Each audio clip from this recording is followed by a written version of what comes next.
जय हिंद फ्रेंड्स। तो हम पढ़ते हैं कक्षा 10 की कला और संस्कृति के बारे में। कक्षा 10 की कला और संस्कृति में हम लेसन नंबर फर्स्ट अच्छे से कवर कर चुके थे और अब हम आ गए थे लेसन नंबर सेकंड पर। लेसन नंबर सेकंड में क्या देख रहे थे अपन? लेसन नंबर सेकंड में हम कुछ लोक देवताओं को कवर कर रहे थे। तो कल अपन कुछ 4 लोक देवताओं को अच्छे से पढ़ चुके हैं और आज अपन बचे हुए 4 लोक देवता के बारे में पढ़ेंगे। बेसिकली तो अपन 4 लोक देवता के बारे में पढ़ेंगे, लेकिन एक छोटा सा हल्का सा जिक्र आएगा हमारे कल्ला जी के बारे में, उनको भी अपन थोड़ा सा देखेंगे। तो इस तरीके से आज अपन बेसिकली टोटली अपन है ना 5 लोक देवता के बारे में कवर करने वाले। तो बिना देरी के शुरू करते हैं, लेट्स बिगिन। तो एक बार अपन ऐसा करते हैं कि शुरू होने से पहले थोड़ा सा रिकेप ले लेते हैं चीजों का, क्योंकि चीजों को साथ के साथ हमें रिवाइज करते रहना चाहिए। चीजों को साथ के साथ थोड़ा सा बैकग्राउंड में देखते रहना चाहिए हम पीछे क्या पढ़ के आए और देन आगे मूव करना चाहिए, क्योंकि रिवीजन इज द मस्ट। देखो, रिवीजन को बहुत वैल्यू देनी चाहिए और मैं तो रिवीजन को पर्सनली बहुत ज्यादा वैल्यू देती हूँ और देनी भी चाहिए वैल्यू, है ना। तो अपन शुरू करते हैं हमारे फर्स्ट लेसन से देखेंगे, देन अपन सेकंड लेसन पे आएंगे। देखो, फर्स्ट लेसन में हमने क्या क्या देखा था, 7 पार्ट्स पढ़े अपन फर्स्ट लेसन के, यानी राजस्थान के इतिहास के बारे में, राजस्थान के इतिहास के परिचय के बारे में हमने 7 पार्ट्स में चीजों को कवर करा है। तो फर्स्ट वीडियो में हमने क्या देखा था, सेकंड में क्या देखा था, लगभग 7 पार्ट्स में अपने जो भी चीजों को देखा, जिन भी चीजों को देखा था ना, उनको एक थोड़ा सा हल्की सी निगाह डाल लेते हैं उनके ऊपर। तो सबसे पहले हमने देखा था कुछ राजस्थान के सामान्य परिचय के बारे में, दिन सभ्यताओं के बारे में, दिन प्रागैतिहासिक काल के बारे में, सबसे इंपोर्टेंट सभ्यताएं थी इसमें। दिन अपन आए थे मेवाड़ के वंशज के बारे में, जिसमें हमने थोड़ा सा जनपदों के बारे में देखा था, राजपूतों की उत्पत्ति देखी थी। उसके बाद एक राजवंश, मेवाड़ राजवंश को बहुत अच्छी तरीके से पढ़ा था। फिर हम आ गए थे राठौड़ों पर। तो दोनों ही जगहों के राठौड़ पढ़े हमने, बीकानेर के राठौड़ के बारे में पढ़ा, देन हमने जोधपुर के बीकानेर के और हमारे जोधपुर के राठौड़ के बारे में पढ़ा। देन हम आ गए थे चौहानों पर। चौहानों में हमने कहाँ के सभी जगहों के चौहान, यानी कि 3 जगहों के बेसिकली चौहान देख रहे थे हमें। रणथंभौर के चौहान हो गए, जालोर के चौहान हो गए, उसके बाद शाकंभरी के चौहान हो गए। इन तीनों ही स्थानों के चौहानों के बारे में हमने जानकारी थी। देन हम आ गए थे आमेर के कछुओं पर। आमेर के कछुओं के साथ साथ हमने जैसलमेर के भाटी वंश को भी पढ़ लिया था। छोटा सा वंश था हमारा, तो हमने जैसलमेर के भाटी वंश को और आमेर के वंश को साथ के साथ कवर कर लिया था। और इसके बाद अपन आए थे छठे वीडियो पर। छठा वीडियो जो कि राजवंशों का लास्ट वीडियो था, क्योंकि 7वां वीडियो बेसिकली हमारा 7वां वीडियो लास्ट था, लेकिन 7वें वीडियो में हमने कुछ उत्तराधिकारी संघर्ष को कवर करा, जैसे कि बूंदी का हो गया, जयपुर का हो गया, जोधपुर का हो गया, इन उत्तराधिकारी संघर्ष को कवर करा था। और बची कुछ जानकारी थी इस लेसन में, वो भी कवर करी, जैसे कि तुंगा का युद्ध हो गया, कृष्णा कुमारी विवाद हो गया, हुड़ा सम्मेलन हो गया। तो ये कुछ 6 पॉइंट पढ़े थे हमने 7वें पार्ट में। लेकिन 7वें पार्ट से पहले अपन छठे पॉइंट में क्या देखते हैं, छठे पॉइंट में हमने कुछ बचे हुए 3 राजवंशों को अच्छे से कवर करा, जैसे कि हमारे भरतपुर के जाट हो गए, उसके बाद हमारे करौली के यादव हो गए, आबू के परमार हो गए। तो इस तरीके से हमने जो शुरुआती 6 पार्ट्स थे ना, उनमें तो राजवंशों को देखा, और लास्ट वाला जो पार्ट था ना, उसमें हमने कवर करा उत्तराधिकारी संघर्ष के बारे में। और बेसिकली अपन देखें ना, तो फर्स्ट पार्ट में भी हमने कोई राजवंश कवर नहीं करा। फर्स्ट पार्ट में सभ्यताएं थी हमारी, कालीबंगा सभ्यता है, आहट सभ्यता है, गिलों की सभ्यता है, बागों की सभ्यता है, गणेश्वर की सभ्यता है। फिर बची कुछ सभ्यता है, जैसे बालतल की सभ्यता हो गई, बेराट की सभ्यता हो गई, भीनमाल की सभ्यता हो गई, इसवाल की सभ्यता और बहुत सारी सभ्यताओं के नाम और कौन कौन से स्थानों से बिलोंग करती है, ये जानकारी हमने देखी थी। क्योंकि बहुत सारी लगभग 5 से 7 सभ्यताओं को तो बहुत अच्छे से देखा था हमने, जो कि डिस्क्राइब किया हुआ है जैसे कि बुक में। उसके बाद कौन सी सभ्यता है, कौन से स्टेट्स, कौन से जिले से बिलोंग करती है, वो जानकारी देखी थी हमने। तो इस तरीके से पार्ट नंबर फर्स्ट में और पार्ट नंबर 7 में, यानी फर्स्ट और लास्ट के पार्ट में हमने कोई राजवंश कवर नहीं करा, बल्कि कोई अदर जानकारी, जैसे कि सभ्यताएं हो गई, जैसे कि हमारे उत्तराधिकारी संघर्ष हो गए। और बीच के जो हमारे लगभग कितने 2 और 5 जो पार्ट बच जाते हैं, उनमें हमने 8 राजवंशों के बारे में कवर करा। यही हमारे मेवाड़ के राजवंश हो गए, उसके बाद मेवाड़ के जो गुहिले, मेवाड़ के राजवंश हो गए, फिर हमारे राठौड़ हो गए, फिर हमारे ये चौहान वगैरह हो गए, फिर हमारे यहाँ पे आमेर के कछुआ हो गए, फिर हमारे भरतपुर अपने जैसलमेर के भाटी वगैरह हो गए, फिर भरतपुर के जाट हो गए, फिर करौली के यादव हो गए, आबू के परमार हो गए। तो इस तरीके से हमने कुछ राजवंशों को कवर करा, यानी 5 वीडियो के दरमियान हमने 8 राजवंशों को कवर करा। तो इस तरीके से बेसिक सा मैंने इंट्रोडक्शन दिया कि किस तरीके से हमने लेसन नंबर फर्स्ट पढ़ा है, ताकि चीजें आपको भी अच्छे से क्लियर हो और मुझे भी माइंड में क्लियर रहे कि अपन क्या पढ़ चुके हैं। अब आए थे अपन सेकंड चैप्टर पर। तो सेकंड चैप्टर हमने कल से पढ़ना शुरू करा है। तो कल अपन लोक देवता के बारे में पढ़ रहे थे, तो हमने कुछ 4 लोक देवता को कवर करा है। बेसिकली इस चैप्टर में ना लगभग 9 लोक देवता को अच्छे से पढ़ाया गया है। तो हमने 4 लोक देवता बहुत अच्छे तरीके से पढ़ लिए, यानी कि हर एक चीज को पढ़ा है, जो भी इसमें गिवन है ना, उन सारी चीजों को पढ़ा है, यानी पॉइंट कोई नहीं छोड़ा है। आप इत्मीनान रखिए, मैं कोई भी बिंदु नहीं छोड़ूंगी, यानी कि जो कक्षा 10 की क्लास संस्कृति है ना, उसके हर एक पॉइंट को अपन अच्छे से देखेंगे। देखो, पार्ट जो लेसन में फर्स्ट पढ़ा था ना, उसमें लगभग 5 से 7 पॉइंट मिस हो गए थे। पूरे लेसन में 5 से 7 फैक्ट ऐसे थे जो मिस हो गए थे, तो वो मैंने लास्ट वाले वीडियो में कवर करे थे। तो मैं फिर भी इंश्योर करूंगी कि फिर भी कुछ भी साथ के साथ ही पढ़ते जाए, कोई पॉइंट हमारा छूटे ना, मिस ना हो। लेकिन फिर भी कोई इक्का दुक्का बातें रह जाती कहीं बची हुई, तो मैं पूरे जो हमारा पूरा लेसन कंप्लीट हो जाएगा, उसके बाद लास्ट जो सेशन रहेगा उसमें एक बार थोड़ा सा ओवरव्यू लेके और लास्ट में बता दूंगी कि कुछ ये इक्के दुक्के पॉइंट है जो हमारे कहीं कहीं मिस हो गए थे। देखो, मैं इंश्योर करूंगी बिल्कुल मिस ना हो, पर फिर भी कहीं हो जाते हैं तो लास्ट में अपन देख लेंगे अच्छे से उनको। तो इस तरीके से आज हम पढ़ने वाले हैं नेक्स्ट 4 लोक देवता के नेक्स्ट 5 लोक देवता के बारे में। तो लोक देवता का हमारा पोर्शन कंप्लीट हो जाएगा। तो ये थी हमारी थोड़ी सी बातचीत। तो अब अपन शुरू करते हैं आज के कुछ हमारे आज के हमारे कुछ 5 लोक देवता और टॉपिक नंबर 2, क्योंकि कल अपनों ने 4 लोक देवता के बारे में कवर कर लिया था। तो आज के टॉपिक क्या है हमारे लोक देवता में। आज अपन क्या पढ़ने वाले हैं, 5 लोक देवता को कवर करेंगे अपन। फर्स्ट देखेंगे अपन, देखो फर्स्ट देखने वाले अपन मल्लिनाथ जी के बारे में, मल्लिनाथ जी के बारे में। सेकंड देखने वाले अपन रामदेव जी के बारे में। देन अपन देखेंगे मेहाजी मांगलिया जी के बारे में, नेहा जी के बारे में। देन अपन देखेंगे हरगू जी के बारे में, हरगू जी के बारे में। देन अपन देखेंगे कल्ला जी के बारे में, कल्ला जी के बारे में। तो ये सब के बारे में कवर करना है। देखो अपन चीजों को थोड़ा सा ट्रिकी तरीके से देखेंगे ताकि चीजें हमें याद रहे। तो आज किसके बारे में देखने वाले अपन, आज म और हे मरम हे के बारे में देखने वाले। देखो कल्ला जी को इस वजह से इंक्लूड नहीं करा क्योंकि ये सिर्फ ब्रैकेट में दिया हुआ था, थोड़ी सी हल्की सी इन्फॉर्मेशन इनके बारे में, इस वजह से अपन थोड़ा सा उनको सेपरेट रखेंगे। तो आज किसके बारे में पढ़ने वाले, म हे मरम है। कल थप्पड़ मारा था ना, जी थप्पड़, जी आपके थप्पड़ पड़ने वाला है ना, पतिदेव जी को कह दी थी अपनी पत्नी जी। तो यहाँ अपने आज कह रहे हैं कि जी मरम है क्या, कल थप्पड़ मार दिया, आज मरम तो लगा दो, है ना। अगर तुम्हारा थप्पड़ मारने का हक रखती हो तो मरम लगाने का हक किसका है, वो भी तो तुम ही करोगी। तो यहाँ ज्यादा म है। तो मरम है के बारे में पढ़ने वाले मल्लिनाथ जी के बारे में देखेंगे, रामदेव जी के बारे में देखेंगे, मेहाजी मांगलिया जी के बारे में देखेंगे, हरगू जी के बारे में देखेंगे और थोड़ी सी जानकारी लेंगे कल्ला जी के बारे में। तो वन शुरू करते हैं मल्लिनाथ जी से। तो अब देखेंगे अपन मल्लिनाथ जी को और मेहा जी को, और मल्लिनाथ जी, रामदेव जी, मेहा जी, हरगू जी और कल्ला जी। तो देखो हम देखने वाले हैं अब मल्लिनाथ जी के बारे में, मल्लिनाथ जी और रामदेव जी, इन दोनों को साथ में कवर करेंगे। रामदेव जी, देखो मल्लिनाथ जी को और रामदेव जी को जो अपन पहले टेक्निक से पढ़ा था ना, उसी तरीके से पढ़ेंगे। इस तरीके से नहीं देखेंगे अपन कि इनकी माता जी का नाम, इनके पिताजी का नाम है। बेसिकली देखे तो वही है, लेकिन सेपरेट नहीं देखेंगे इनकी माता का नाम ये है, इनके पिता का नाम ये है, इन्होंने तब घर छोड़ दिया था, इन्होंने ये काम करा, इन्होंने योग साधना में कब प्रवृत्त हुए और इनके नाम से कौन कौन से स्थान बसाए गए हैं और इनका मेला कब लगता है। इस तरीके से नहीं देखने वाले अपन, देखेंगे चीजों को किसी न किसी तरीके से अपन कंबाइंड करेंगे ताकि वो याद रहे। हमारा मकसद क्या है, चीजों को याद करना। इस तरीके से अगर चीजों को इतना फैला देंगे तो चीजें कितनी मुश्किल हो जाएगी याद रखना। हर एक की माता पिता, हर एक की घोड़ी का नाम, हर एक के मेले का नाम, हर एक से जुड़ी कुछ विशेष बातें, हर एक के गुरु का नाम, बहुत ज्यादा फैल जाएगी चीजें। तो थोड़ा सा अपन ना यूनिक वे में पढ़ेंगे। तो मल्लिनाथ जी के बारे में क्या पढ़ने वाले, मल्लिनाथ जी के बारे में जिस तरीके से पढ़ेंगे ना, वो तरीका है अपना कुछ 3 पॉइंट्स में बांटेंगे। यानी चाचा जी से जुड़ा हुआ किस्सा, चाचा जी से संबंधित किस्सा। देन अपन देखेंगे रानी रूपा जैसे संबंधित किस्सा। देन अपन लास्ट में देखेंगे मरणोपरांत घटित घटनाएं, मरणोपरांत की घटनाएं, इसके बारे में अपन देखेंगे। तो देख लेते फटाफट से। देखो यहाँ चाचा जी का किस्सा क्या होता है कि मल्लिनाथ जी अपने पिता के एक्सपायर होने के बाद चाचा जी के वहां चले जाते हैं। चूंकि इनके चाचा जी राजा थे तो ये भी राजा का काम करने लग जाते हैं, और जैसे इनके चाचा जी एक्सपायर हो जाते हैं तो ये पूरी तरीके से अपने चाचा का काम करने लग जाते हैं, वहां के राजा बन जाते हैं। बेसिकली ये पाहेबा साहेबा नामक स्थान पे जाते हैं। तो वहां पे जाकर अपने इनके चाचा जी रहते हैं अपने कान्हड़देव चौहान, तो वहां जाकर ये राजा का काम करने लग जाते हैं। वो एक्सपायर हो जाते हैं तो पूरी तरीके से ये गद्दी नशीन हो जाते हैं। उनके एक्सपायर होने के बाद ये अच्छे से शासन संभालने लगते हैं, और जैसे तैसे लगभग 4 सालों का समय होता है, लगभग 18 साल की उम्र में आते आते ये वहां के किसी एक अपने नासिरुद्दीन को हरा देते हैं, जो कि अपने फिरोज शाह तुगलक का एमपी का सूबेदार होता है, तो उसको हरा देते हैं। तो इस तरीके से चाचा जी का किस्सा था इनका। तो देख लेते हैं इनसे जुड़े हुए फैक्ट के बारे में। अब इससे जुड़े हमने स्टोरी तो देख ली, अब इससे जुड़े कौन कौन से तथ्य हैं जो इसके साथ क्लियर हो रहे हैं, हमारी स्टोरी के साथ क्लियर हो रहे हैं। तो यह चाचा जी से संबंधित किस्सा था जिसमें हमने देखा कि ये एक्सपायर, हमारे पिताजी के एक्सपायर। तो ये बताओ, अब पिताजी के एक्सपायर होने के बाद चाचा जी के वहां गए तो पिताजी का नाम तो देखना ही होगा हमें। तो देखो पिताजी का नाम क्या था, आपने किसी से पूछा कि इनके पिताजी का नाम क्या था, ये तो बताओ कि पिताजी का नाम क्या था आखिरकार इनके। तो उन्होंने कहा कि इनका जन्म देश देश देश इनके घर में होता है। तो इस वाक्य से आप पता कर लो कि पिताजी का नाम क्या है। तो उस तरीके से वाक्य कहा। तो उन्होंने बताया कि इनका जन्म 1358 में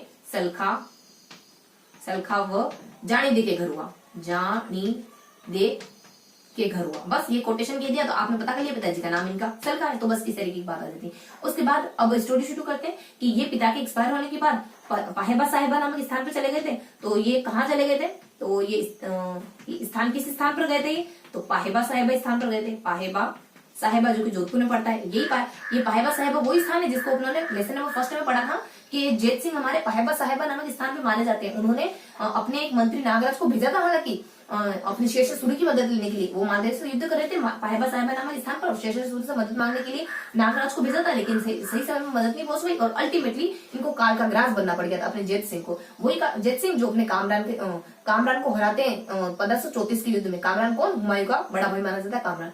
और यहाँ जब अपने स्थान पाहेबा साहिबा नामक स्थान पर चले जाते हैं और वहां जाके क्या करते हैं, तो कान्हड़ देव के स्थान पर राजा बन जाते हैं। और यहाँ जाता है कान्हड़ देव के स्थान पर राजा बनते हैं और दिन समय होता है अपने 1374 का, जब ये लगभग 16 साल के होते हैं ना, तब ये शासन संभाल लेते हैं, यानी कान्हड़ देव के स्थान पर राजा बन जाते हैं। क्योंकि कान्हड़ देव एक्सपायर हो जाते हैं, तब तक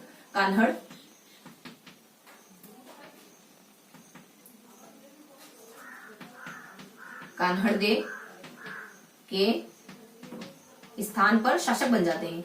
उसके बाद लगभग 20 साल की उम्र में, यानी इसके 4 सालों के बाद 1378 में क्या हैकपंड होता है, 1378 में क्या हैकपंड होता है, 1378 में ये शासक बन गए। उसके जस्ट 4 सालों के बाद ये अपने विस्तार के लिए नासिरुद्दीन को हरा देते हैं।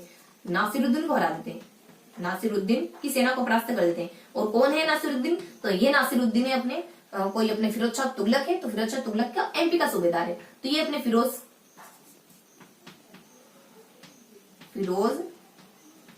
शाह तुगलक का एमपी का सूबेदार है। बस ये बेसिक सी इंफॉर्मेशन होती है इनके बारे में। और ये 1378 में बस अपने नासिरुद्दीन की सेना को हरा देते हैं। तो ये था इनके चाचा जी से जुड़ा हुआ किस्सा। तो हमने देखा इनके चाचा जी से जुड़ा हुआ किस्सा, तो ये इनके चाचा जी का किस्सा था। अब देख लेते हैं इनकी पत्नी से जुड़ा हुआ किस्सा क्या है, रूपादी से जुड़ा हुआ किस्सा क्या है। रूपादी से जुड़ा हुआ किस्सा कुछ इस तरीके का है कि इनकी पत्नी कहती है इनको कि आप योग साधना करो, आप है ना थोड़ा योगा पे ध्यान दो। तो इनकी पत्नी कहती है कि आप उगम देव के पास जाओ और योग साधना की शिक्षा ले लो। लगभग 40 साल की, लगभग 30 साल की उम्र थी उनकी इस समय तक। तो इनकी पत्नी जी को लगता है कि शायद ये बहुत ज्यादा हेल्दी होने लगे हैं, तो इस तरीके से थोड़ा सा ट्रिकी तरीके से चीजों को अरेंज करेंगे ताकि व्यवस्थित तरीके से चीजें याद रहे। तो इनकी पत्नी को लगता है कि शायद ये बहुत ज्यादा हेल्दी हो रहे हैं, तो ये कहती है कि आप योग साधना की शिक्षा ले लो और योग साधना की शिक्षा लो। और किससे लोगे, हर किसी से लेनी, उगम से लेना। तो इनकी पत्नी लगभग ये 40 साल की उम्र के होने आते हैं तब 89 के आसपास। इन 89 में रूपादे के द्वारा, रानी रूपादे के कहे अनुसार उगम हमेशा गम में रहता है, उससे लेते। उससे क्यों लिया, ऐसे मतलब कि हमेशा सेठ रहने वाले व्यक्ति से क्यों ली, किसी और हसमुख व्यक्ति से ले लेते। उगम सी से योग साधना ली इन्होंने, योग साधना की शिक्षा ली थी। बस ये बेसिक इन्फॉर्मेशन होती है इनकी पत्नी के बारे में। इतना सा किस्सा था इनकी पत्नी के बारे में। अब मरणोपरांत क्या हुआ, देखो मरणोपरांत घटनाएं होती है, कुछ घटनाएं होती है। उन घटनाओं को अपन थोड़ा सा ट्रिक में अरेंज करें तो एमटीएम मरणोपरांत एमटीएम घटनाएं। एमटीएम घटना क्या हुई, यानी मरणोपरांत इनका मेला लगने लग गया, मरणोपरांत तिलवाड़ा नामक स्थान पर इनका मंदिर बन गया, मरणोपरांत मालानी नामक स्थान, किसी जोधपुर का जो पश्चिमी परगना था उसका नाम मालानी रख दिया। यानी ये घटनाएं होती है उनके मरणोपरांत। तो मरणोपरांत हुई तो ये भी बता दो वो एक्सपायर कब हुए, मरे कब, ये तो बताओ पहले, उसके बाद बताना है मरणोपरांत क्या हुआ। तो देखो ये एक्सपायर होते हैं, फिर आपसे कोई इस तरीके की बात कही कि ये काम हुआ, तो आपने उनसे पूछा कि क्या ये तुम पहले ये बताओ क्यों मरे कब। तो इनके मरणोपरांत का समय आ जाता है, यानी इनकी एक्सपायर होने की डेट होती है लगभग 40 साल की उम्र में ही एक्सपायर हो जाते हैं। यानी ये होते हैं चैत्र कृष्ण द्वितीया, और लगभग 40 साल की उम्र यानी कि 1399 के आसपास एक्सपायर हो जाते हैं। तो इनके एक्सपायर होने का सन क्या है, 99 और चैत्र कृष्ण द्वितीया। और ये देखो 99 के आसपास ये जब एक्सपायर होते ना, तो उसी साल ये अपने संतों का और अपने जो संत वगैरह होते हैं ना उनको एकत्रित करके और कुछ हरि कीर्तन का सम्मेलन, मतलब हरि कीर्तन करवाते हैं। संतों को एकत्रित करके हरि कीर्तन जैसे कोई घटना है ये करवाते हैं। ऐसा भी जिक्र होता है 99 के आसपास जब ये एक्सपायर हुए तो हरि कीर्तन करवाते हैं संतों को एकत्रित करके। और फिर नेक्स्ट जानकारी होती है इन्हीं के बारे में, ये मरणोपरांत की घटना है एमटीएम। अब एम से क्या है, टी से क्या है, और अपने पीछे वाले एम से क्या, मतलब एमटीएम। देखो एम से इनका मेला लगता है, इनका मेला लगता है। देखो ये मरे कब थे, मरे तो चैत्र द्वितीया में थे, लेकिन मेला कब लगता है, मेला उल्टा, यानी पहले लगता है मेला, यानी एक में लगता है, यानी चैत्र 11 से लगाकर चैत्र 11 तक, चैत्र की कृष्ण 11 से लगाकर चैत्र की शुक्ल 11 तक, तो 11 से 11 तक, 11 से 11 से, लेकिन एक कृष्ण की है एक शुक्ल की है, तो शुक्ल 11 से, शुक्ल 11 तक, चैत्र की 11 से, चैत्र की 11 तक इनका मेला लगता है। चैत्र की 11 से चैत्र की 11 तक इनका मेला लगता है। एक कृष्ण की, एक शुक्ल की। और फिर बता दिया जाता है टी से देखो इनका मंदिर है तिलवाड़ा, इनका मंदिर है तिलवाड़ा, तिलवाड़ा नामक स्थान पर इनका मंदिर बना हुआ है। तिलवाड़ा में लूनी नदी के पास में बना हुआ है, लूनी नदी के पास में इनका मंदिर बना हुआ है, तो ये लूनी नदी आ जाती है। उसके बाद एक और एम से क्या आ जाता है, एक और एम से आ जाता है कोई स्थान है जो उनके नाम पर बसाया गया है, जिसको अपन मालानी नाम से जानते हैं। तो जोधपुर के पश्चिमी परगने का नामकरण मालानी कर दिया, तो पश्चिमी परगने को मालानी नाम से जानते हैं। जोधपुर के पश्चिमी परगने को मालानी नाम से जाना जाता है, या मालानी नामकरण कर दिया, परगने का मालानी नामकरण कर दिया, नामकरण कर दिया। तो ये है इनके बारे में बेसिक से इंफॉर्मेशन। क्या देखा इनके बारे में, इनके चाचा जी से जुड़ा हुआ एक किस्सा देखा, इनकी पत्नी से जुड़ा हुआ एक किस्सा देखा, देन इनके मरणोपरांत क्या घटना होती है उनके बारे में किस्सा देखा। तो चाचा जी से जुड़ा हुआ किस्सा क्या था, देखो बेसिकली चाचा जी से जुड़ा किस्सा कुछ इतना सा था कि ये जब इनके पिताजी जब एक्सपायर हो जाते हैं ना, तो ये अपने पाहेबा साहिबा नामक स्थान पर अपने चाचा जी के पास चले जाते हैं। चूंकि इनके चाचा जी राजा होते हैं, तो ये राजा का पद संभाल लेते हैं। जैसे इनके चाचा जी एक्सपायर होते हैं, तो ये राजा का पद संभालने लग जाते हैं। लगभग 16 साल की उम्र होती है 1374 के आसपास, क्योंकि 1358 में इनका जन्म हुआ, तो 58 से अपने 68, लगभग 10 साल, 68 से अपने 78, लगभग 20 साल, और 20 साल में भी अपने 74, तो 74 16 साल के आसपास ये जब कान्हा देव की मृत्यु हो जाती है, तब राजा बन जाते हैं। देन अगले ही 4 सालों के बाद, लगभग 20 साल की उम्र होती है ना, तब तो किसी को हरा भी देते हैं, नासिरुद्दीन को हरा देते हैं। हमें पता चलता है नासिरुद्दीन कौन था, नासिरुद्दीन तो हमारा वही था फिरोज शाह तुगलक के एमपी का सूबेदार था। तो बेसिक से इन्फॉर्मेशन होती है इनके चाचा जी के बारे में। अब आपने ये कहा कि चाचा जी एक्सपायर हुए, उसके बाद ये पिताजी एक्सपायर हुए, उसके बाद चाचा जी के पास गए, तो ये तो बता दो कि इनके पिताजी है कौन। तो आपको इतना एक सेंटेंस कह दिया गया, अब आपको पता करना है पिताजी कौन है। तो इनका जन्म होता है 1358 में सलखा और जानी देवी के घर, मारवाड़ के शासक सलखा और जानी देवी के घर इनका जन्म होता है। तो अब इस कोटेशन से हमें पता चल गया कि इनके पिताजी हमारे सलखा है इनके पिताजी। तो ये बेसिक सी इन्फॉर्मेशन थी हमारी इनकी चाचा जी से जुड़े हुए किस्से के बारे में। अब हमने देखा इनकी पत्नी से जुड़ा हुआ किस्सा, ये था हमारा चाचा जी से जुड़ा हुआ किस्सा का। अब हमको देखना है पत्नी से जुड़ा हुआ किस्सा क्या है। पत्नी से जुड़ा हुआ किस्सा कुछ इतना सा होता है कि देखो पत्नी इनकी लगभग 30 साल की उम्र होती है इनकी, यानी 1389। देखो ये 58 पैदा हुए थे, 58 से अपने 68, और 68 से अपने 78, 78 से अपने 88, तो 88 से अपने एक और उम्र बढ़ जाती है, यानी 89। लगभग 31 साल की उम्र होती है ना, तब इनकी पत्नी कहती है आप योग साधना की शिक्षा ले लो। तो ये अपने उगम से योग साधना की शिक्षा ले लेते हैं। इनकी पत्नी का ही अनुसार पत्नी की बात मानते, बहुत समझे और बहुत सुलझे और समझदार व्यक्ति होते हैं। इनको पता है कि मेरा किसमें मेरी भलाई किसमें, पत्नी की बात मान लूंगा तो भलाई भलाई, तो पत्नी की बात मान लेते हैं। दोनों तरीकों से फायदा है, घर में भी फायदा रहेगा, गृह कलेश नहीं होना है, और इधर अपने योग साधना की शिक्षा लेंगे तो भी फायदा ही फायदा है। तो ये अपने पत्नी की बात मान लेते हैं और लगभग 89 के आसपास योग साधना की शिक्षा ले लेते हैं। तो ये था इनका पत्नी से जुड़ा हुआ किस्सा। और लास्ट में इनके मरणोपरांत क्या हुआ, इनके मरणोपरांत क्या घटनाएं पड़ होती है। इनके मरणोपरांत कुछ इस तरीके की घटनाएं पड़ होती है कि जैसे ही एक्सपायर हुए तो MTM यानी इनसे जुड़ी हुई बहुत सारी चीजें हेपड़ होने लगी। इनका मेला लगने लग गया और इनका मंदिर बनने लग गया, कोई स्थान था जो इनके नामों से जाने लग गया। तो ये कुछ 3 बातें हेपड़ होती है इनके मरणोपरांत। मेला, तो मेला कब लगता है, चैत्र की द्वितीया को लगता है। हम तो कभी मिले ही नहीं, मिलना हम तो कभी मिले ही नहीं, एक दूसरे का फोटो देखा है 1-2 बार। तो इनका मेला कब लगता है, चैत्र की द्वितीया को इनका मेला लगता है। चैत्र की द्वितीया को इनका मेला लगता है। लेकिन ये काले थे, देखो ये कृष्ण थे, मान लो उत्सव वाले थे, काले थे, तो कृष्ण में इनका मेला लगता है। कृष्ण या शुक्र, तो कृष्ण में इनका मेला लगता है। बस ये बेसिक से इन्फॉर्मेशन होती है। और फिर होती है कि तिलवाड़ा जो लूनी नदी के पास में पड़ता है ना, वहां इनका मंदिर बनवा दिया।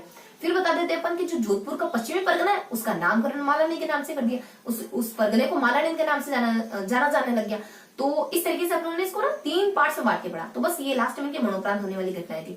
तो मरणोपरांत वाली घटनाएं देखी अपनों ने। सबसे फर्स्ट हमने देखा इनके चाचा से जुड़ा किस्सा, पत्नी से जुड़ा किस्सा, देने मरणोपरांत की घटनाएं। तो इस तरीके से अपने थोड़ा सा अलग वे में मल्लिना जी को पढ़ने की कोशिश करी। अब अपन पढ़ेंगे रामदेव जी के बारे में। हाँ, और थोड़ी सी इन्फॉर्मेशन, ये पूरा पढ़ लिया हमने। अब इनके बारे में थोड़ी सी इन्फॉर्मेशन बता दूं कि इनको ना चमत्कारी पुरुष माना जाता है। देखो ये यहाँ अपने किससे, फिरोज शाह तुगलक से युद्ध करते हैं ना, और फिरोज शाह तुगलक के सूबेदार नासिरुद्दीन से युद्ध करते हैं, उसको हरा देते हैं। तो हो सकता है बहुत चमत्कार और मायावी शक्तियों का इस्तेमाल करा होगा, इस वजह से हरा दिया। तो ये है ना अपने चमत्कारी सिद्ध पुरुष माने जाते हैं। ऐसे पूछे कि मान लो ऐसे कौन से लोग बताते हैं जो चमत्कारी माने जाते थे, वैसे आगे भी आएंगे, लेकिन इनके बारे में बता देते हैं कि एक चमत्कारी सिद्ध पुरुष माने जाते थे। ऐसा माना जाता था ये बहुत ज्यादा चमत्कार वगैरह किया करते थे। अब हम देखेंगे रामदेव जी के बारे में। तो रामदेव जी के बारे में कैसे पढ़ने वाले, इनको तो किस्सों में डिवाइड करके पढ़ा, इनको कैसे पढ़ने वाले, इनको भी डिवाइड करके पढ़ेंगे, लेकिन कुछ अलग चीजों में। कैसे, इनके साहित्य, इनके आध्यात्मिक जीवन के बारे में और इनके पारिवारिक जीवन के बारे में। तो इनको डिवाइड करेंगे पारिवारिक जीवन और आध्यात्मिक जीवन। इनको डिवाइड करेंगे अपन पारिवारिक जीवन और आध्यात्मिक जीवन। तो यहाँ ऊपर इनका देख लेंगे पारिवारिक जीवन और फिर अपन देख लेंगे आध्यात्मिक जीवन। तो अपन रामदेव जी का पहले देखेंगे पारिवारिक जीवन। पारिवारिक जीवन, और यहाँ देखेंगे इनसे इनका आध्यात्मिक जीवन। थोड़ा सा नीचे कर लेते हैं, तो यहाँ देखने वाले हैं इनके आध्यात्मिक जीवन के बारे में।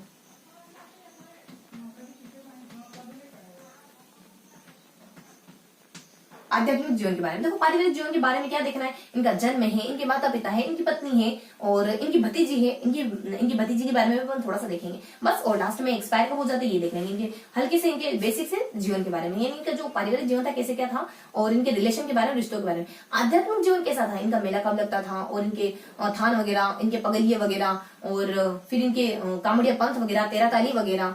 और ये आध्यात्मिक, ये इनका जो मेला है वो सांप्रदायिक सद्भावना का प्रतीक माना जाता था। मेला कब लगता था, यानी चैत्र की भादो की द्वितीया को लगता था, भादो की 11 को एक्सपायर होते थे। इस तरीके की कुछ जानकारी देखना है। पारिवारिक जीवन में क्या देखना है कि इनकी तवरवंशी अपने सलखादेव जाणित के घर पैदा होते हैं और मल्लिनाथ जी के समकालीन माने जाते हैं। और इन्होंने अपने पोखरण नामक स्थान पर भैरव जी को, एक हमारे भैरव नाम का कोई राक्षस होता है तो उसको मार करके वहां के लोगों को मुक्ति दिलाई थी। इस तरीके से हल्की हल्की से जानकारी देखेंगे, लेकिन थोड़ा सा उसको कैटेगराइज करके देखेंगे ताकि चीजें व्यवस्थित तरीके से याद हो। तो यहाँ ज्यादा देखो, आप बहुत फ्लुएंट, बहुत व्यवस्थित चीजों को कब अच्छे से रिवाइज कर पाओगे, जब अच्छे से और व्यवस्थित तरीके से पढ़ोगे। ओल जुलूल चीजों को पढ़ते हैं ना तो वो ओल जुलूल तरीके से याद आती है, और ओल जुलूल कंडीशन हमें सिर्फ और सिर्फ कंफ्यूजन की स्थिति में आती है। और कंफ्यूजन इसका मतलब कि नेगेटिव में जाना, नेगेटिव पॉइंट में जाना, और हमें पॉजिटिव पॉइंट में जाना है ना। यानी अच्छे से क्वेश्चन अटेंड करने, ना कि एक क्वेश्चन हमें अच्छे से आ रहा है और दूसरा क्वेश्चन हमें नहीं आ रहा है, लेकिन कंफ्यूजन की स्थिति में थे, हमने टिक कर दिया तो नेगेटिव मार्किंग चलते वो भी हमारा कट हो गया। इस तरीके से नहीं करना है। तो हमारे पारिवारिक जीवन के बारे में देखेंगे, साहित्यिक जीवन के बारे में। देखो पारिवारिक जीवन के बारे में क्या क्या देखने वाले, इनके जन्म स्थान, इनके जन्म के बारे में देखने वाले। देखो जन्म होता है इनका बाड़मेर शिव तहसील और उड़ूकाश में, उड़ूकाश में ये इनका जन्म है। उसके बाद इनके माता पिता तवर वंश के सलखादे, तवर वंश के अजमाल जी व मेड़ाबे, अजमाल जी वो मेड़ाबे, बस ये इनके माता पिता होते हैं। देन इनकी पत्नी के बारे में आ जाता है। तो इनकी पत्नी कहाँ की होती है, इनकी पत्नी अमरकोट के दलजी सोढ़ा की बेटी नेतल दे। अमरकोट के दलजी